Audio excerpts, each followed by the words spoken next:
The 3rd of March, 2016. Dear Diary, today I'm going to work on my audiobook. I'm working on chapter 10 today. I'm editing the chapter I recorded back in December. It's been a couple of months that I haven't been working on my audiobook, so now it's time to get that moving again. And I can see that I've already edited half of that chapter, so there's still a good, 20 minutes left to go for editing this chapter. That's what I'm going to be working on today. For those of you out there watching and listening, perhaps you would like to hear a small snippet of one of the previous chapters. Now, as I talked about in my introductory video, my introductory diary, I'm doing my audiobook for the Cosmic Rift 1, the Rift World GT4416, The Unveiling. And I'm 1/3 through that recording of this. I do everything myself. I do the dialogue and the narrating. So I can give you a small snippet of of chapter 6 near the end. Oh, I shouldn't have said chapter 6 actually. I wanted to keep that a surprise. But anyway, here's a snippet of it, and after this I will say bye-bye, and I will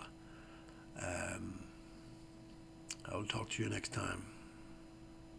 Elira's knees were wobbly and she had trouble keeping a steady balance. She tried to enter a fighting stance to prepare herself for the coming fight.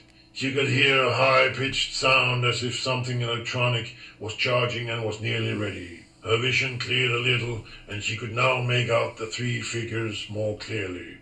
She had little time to focus on their details. She just knew that they were human, and that each held a rifle-like weapon pulsating with blue energy in the middle.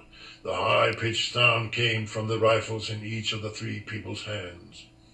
Elira could make out their shapes. 2 were men, and the one standing over Edward Davidson with her rifle raised against him was a woman. The high-pitched sound ended one by one.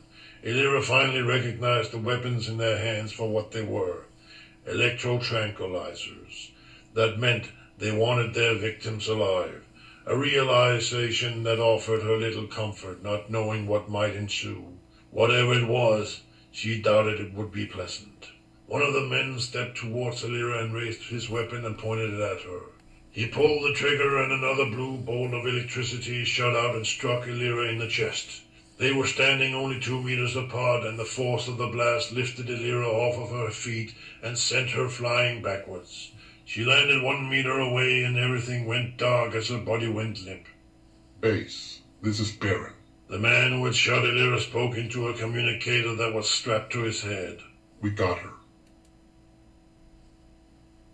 So, that's a little bit of chapter 6. I hope you enjoyed it. I'm going to start working on chapter 10 now, and I should be able to finish that one today. And next time I will be recording chapter 11. That's my plan anyway. So see you in diary entry number 2. Until next time, right on.